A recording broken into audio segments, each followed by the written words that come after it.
Trucks, built to serve. Back here, first things first, now joined by Super Bowl champ Ben Watson. Ben, good day to you. Amazing day to you, considering we just found out you have 7 children at home who are all being homeschooled, and you think and you say life is in relatively good order in your household. Bless you, my friend. You should start your post-football career just advising other people on how to maintain sanity at home. What has life been like for you since you decided to retire from football? I'm sure this is not how you thought it was going to look. Home with everyone all day, every day. Definitely not, considering the coronavirus that we're dealing with. But I have to say that you have to start off with the right woman. If I had the wrong woman, having 7 kids at home would be incredibly horrible. But we are doing well. Everybody's healthy. We're definitely in some unprecedented times here. But everybody's good. The one thing I found, I think, is that the kids actually enjoy being together more than we thought. Now, we have our fights and our arguments like everybody else, but we have a schedule every day, and they're doing a great job of getting along. I think they're creating a lot of memories that'll last well past this time in history. It's unbelievable. And a little more context for folks before we get to the football. Ben's 7 kids are all 11 years or younger. I feel like you said you have a great wife. I feel like you need a great wife and 5 extra full-time employees to help you with it. But we'll get to the NFL and leave your family alone for now. Tom Brady said something really interesting to Howard Stern, which was he knew basically going into last year that it was going to be his last year. With the Patriots? Did you or other guys in that locker room have that same feeling that Tom knew this was his swan song with the team? Well, I had been gone for a decade, and so I didn't have kind of the ramp up of the last several years and kind of understanding how things were going or really talking to him on a daily basis like I was able to this year. Obviously, you've been somewhere for 20 years. He's done so much, won 6 Super Bowls. Things run their course. And he was in the last year of his deal, didn't have a new deal. As football players, we understand that on any given day, any given week, even the most important player, it seems, on a franchise could be gone. I personally wasn't quite sure. I knew there was a possibility because I've seen a lot of football. And talking to him throughout that year last season, I knew no deal was done. I knew it was going to go to free agency. But even then, you never quite know how things are going to turn out. So I was somewhat surprised as much as anybody else. But on the flip side, I wasn't surprised because I understand football. I'm happy for him, though. I'm happy for him to have a chance to go somewhere he wanted to go, have a new challenge. Sometimes even the great ones need something different. They need a change of scenery. I think that has as much to do with this as anything else. Ben, you've seen a lot of quarterbacks. What was your impression of Stidham, and how should Patriots feel about Stidham? I've seen a lot of quarterbacks for sure. I've seen a lot of guys who come in with a lot of hype who didn't pan out. Seen guys who came in under the radar and turned into being superstars. Stidham has all that there needs to be for somebody who's going to be successful. He's a student of the game.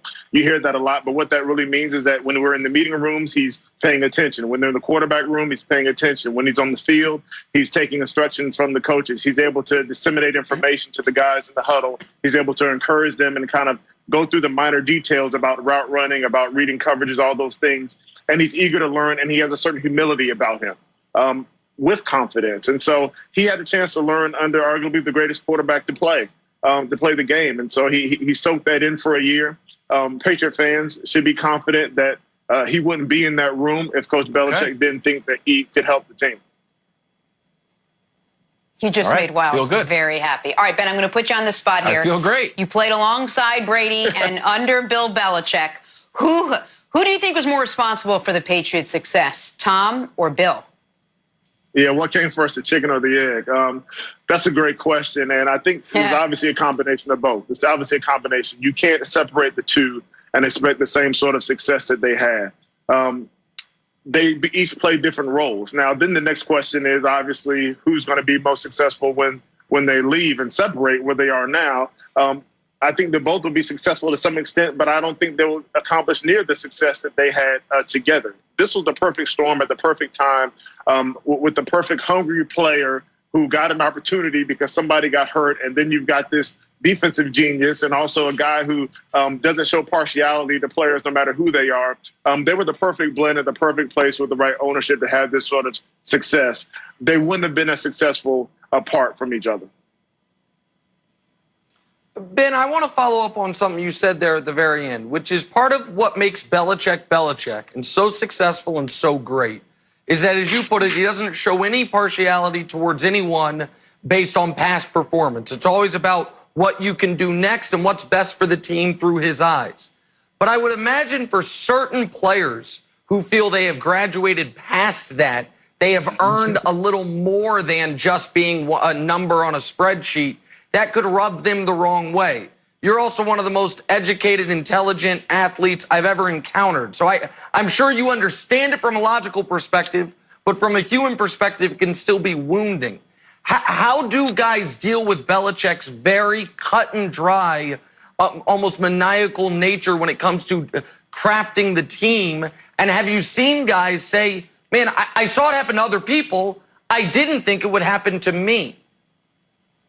Yeah, it's a difficult situation sometimes, and especially when you look at guys who are very accomplished in other places. Maybe they come to New England after having a Hall of Fame career somewhere else, like a Junior Seau who comes in and we're sitting in a meeting room and Bill is telling him, of all people, how to blitz the A-gap, as if Junior Seau doesn't know how to blitz the A-gap, and correcting him on how he's blitzing said A-gap. And so you have that clash, and there's a certain type of player, not bad or good, that is able to accept that. But I think the reason why you're able to receive some of that criticism is because you know the possibility of a great reward, meaning winning and a Super Bowl championship. Over time, those things can definitely rub a player the wrong way. I'm not here to say that he treats everybody the same. Rookies always get it the worst. But he does have a reputation of saying, you know, look, it's about accountability. It's about what have you done here, not last year, not in some other place. What have you done here yesterday? And so it is tough mentally, I will say, for a lot of players, myself included. Ben, was that process that Belichick had the same throughout your career in both stints with the Patriots? Or did you notice something when you came back, said, oh, this is a little bit different. This has evolved. This runs differently than I was used to? Well, it's amazing what a little bit of jewelry will do to you. There was a little bit of a difference after being gone for a decade and coming back 3 or 4 rings later. He had more of a softer side, I would say. Before, it was you never saw Coach Belichick smile, at least in the meeting rooms. You never saw him do jokes and stuff, even though he has a great sense of humor, a lot of it off the field, obviously, away from the cameras and everything. But I did in this stint with the Patriots see a different side of him. And I think part of it is obviously everybody changes over time. Everybody matures. Everybody goes through different things in their own life struggles. And they become different people over time, and they see things in a different way. I think the same thing happened with Coach. The same thing happened with Tom after being away. The same thing happens to all of us after a decade. Wait, I have to just follow up on that.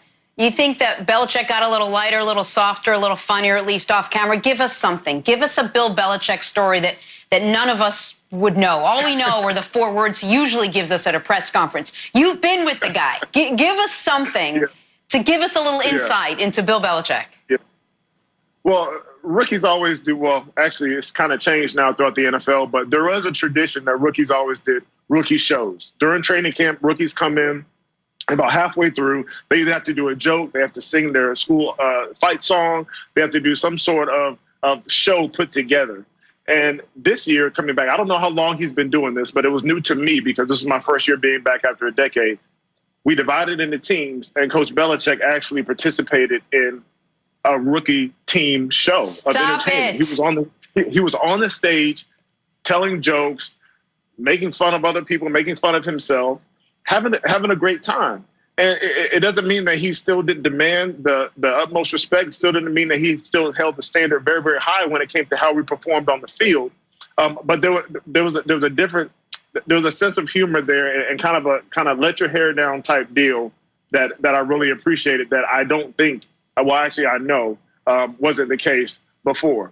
And as we've seen, still successful, still greatest all-time coach, still wins, still Super Bowls. But again, people change over time. And also, I would say that players have changed. You know, we talk about different generations of players. Guys coming in now aren't the same as the guys coming in when I first came into the league in 2004. And so the great coaches are able to hold certain things true. Certain standards must be held when it comes to performance, but also they're able to adapt to the personalities of the players that are coming into their locker rooms. Ben Watson, thank you so much for joining us this morning. You have your hands full, I think more than any of us, with everything you got going on.